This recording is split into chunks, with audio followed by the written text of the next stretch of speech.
consacré aujourd'hui à un boîtier entrée de gamme, puisqu'on a un tarif très compétitif et on a une fiche technique intéressante et surtout un équipement plus que complet.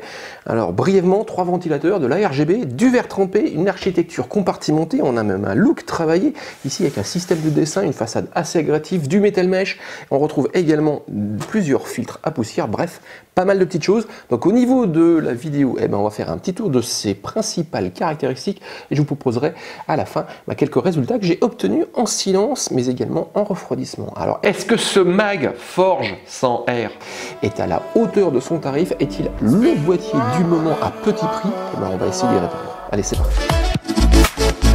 Ce mag Forge 100 R est un boîtier moyen tour. Au niveau des dimensions, c'est relativement compact, 421 par 210 et par 499.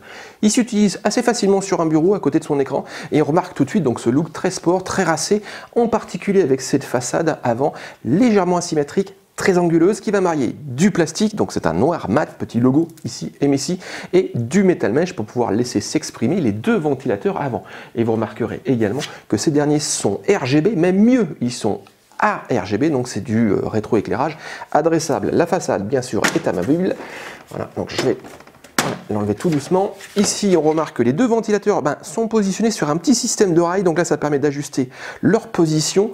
C'est assez pratique puisque le boîtier prend différents formats de carte mère avec du micro ATX, du mini ATX et de l'ATX. Et on verra tout à l'heure qu'il accepte également jusqu'à 3 ventilateurs à l'avant. Au niveau de la connectique, alors c'est positionné tout sur le haut avec en premier, un petit bouton LED. Alors ça va permettre de pouvoir profiter de différents effets directement sans passer par un logiciel. Donc là, je vous montre, on est sur du rouge par exemple, là c'est du vert et ainsi de suite. Bien sûr, ce RGB, on le verra aussi tout à l'heure, profite d'un hub et on peut tout brancher sur une carte mère pour avoir une personnalisation un peu plus poussée.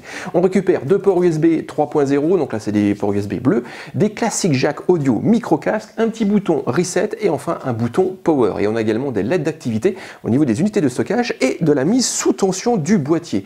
Filtre sur le haut magnétique à poussière et qui permet de libérer, on le verra, plusieurs emplacements pour du water cooling ou encore de renforcer la possibilité de renforcer sa ventilation avec des ventilateurs additionnels. Il repose sur 3 pieds en plastique équipé de tampons en caoutchouc et ça permet d'amortir les vibrations. Au niveau latéral, on va avoir droit à une vitre, c'est du verre trempé de 4 mm et ça permet donc d'exposer sa configuration. Alors on n'a pas une vitre qui va occuper tout l'espace, simplement les 3/4, sachant que sur le bas, ici on a une matérialisation du fait qu'on a une architecture compartimentée avec un petit rappel ici de la famille MAG et puis d'un petit système, un petit dessin avec des lignes parallèles. Et ici au niveau de la vitre, donc elle est légèrement teintée, alors je ne sais pas trop si vous pouvez voir.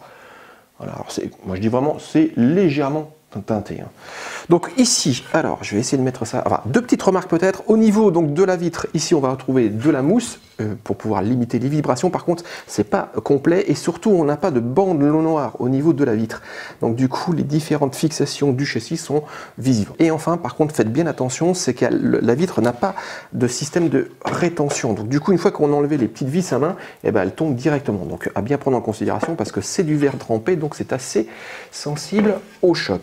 Au niveau interne, donc un espace principal dédié à la carte mère. Je vous en parlais tout à l'heure au niveau des formats ATX, micro ATX et mini ITX. Ici, on a quand même une compatibilité, une certaine générosité avec 160 mm au niveau de la hauteur du vent tirable. Donc là, vous pouvez quand même installer une belle bête.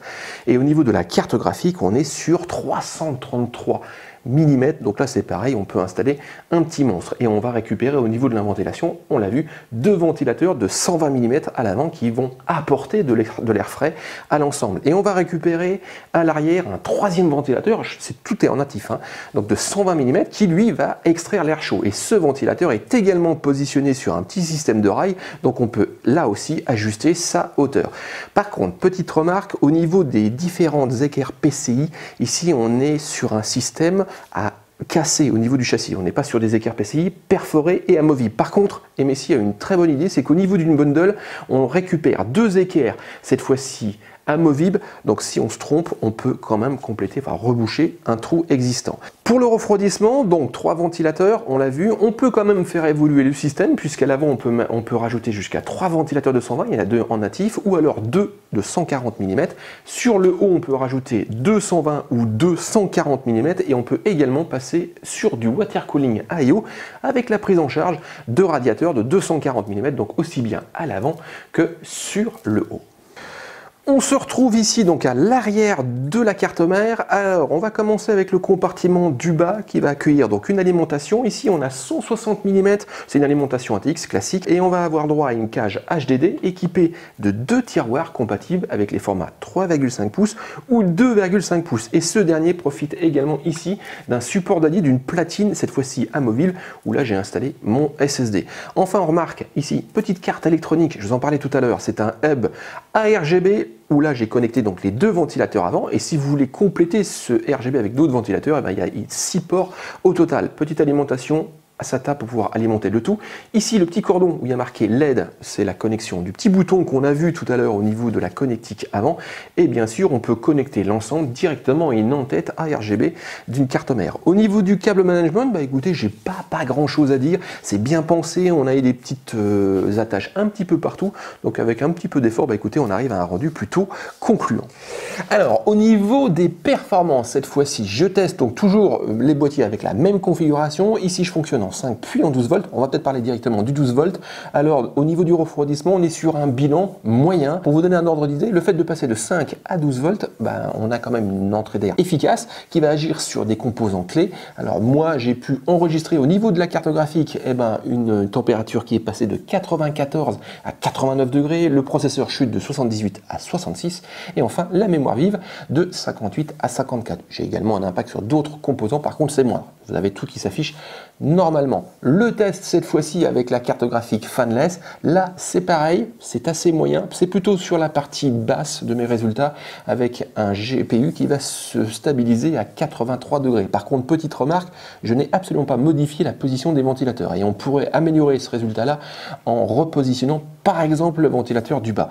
Et enfin, alors côté nuisance sonore, donc ici selon le niveau de ventilation, on se situe entre 35,7, donc là c'est au minimum, le boîtier, enfin la ventilation est quasiment inaudible là, jusqu'à du 41,4, donc là ça s'entend, c'est pas bruyant, mais par contre le boîtier n'est pas silencieux non plus, donc on a quand même un souffle qui est présent. Le seul point noir que j'ai remarqué par rapport à ce boîtier, c'est au niveau donc de la cage HDD, où là ça mériterait une petite optimisation, puisque j'ai l'impression que le boîtier, le châssis a tendance à amplifier donc le fonctionnement mécanique du disque, puisque là je me situe entre 36,2 et 43,6 dBA, et 43,6 je suis sur l'un des plus mauvais scores que j'ai enregistré, donc là peut-être à retravailler, c'est même un point à retravailler. Et écoutez, si vous avez aimé cette petite présentation, cette petite vidéo, n'hésitez surtout pas, comme d'habitude, petit pouce en l'air, petit commentaire, ça fait très plaisir, et je vous dis à très bientôt pour une nouvelle vidéo.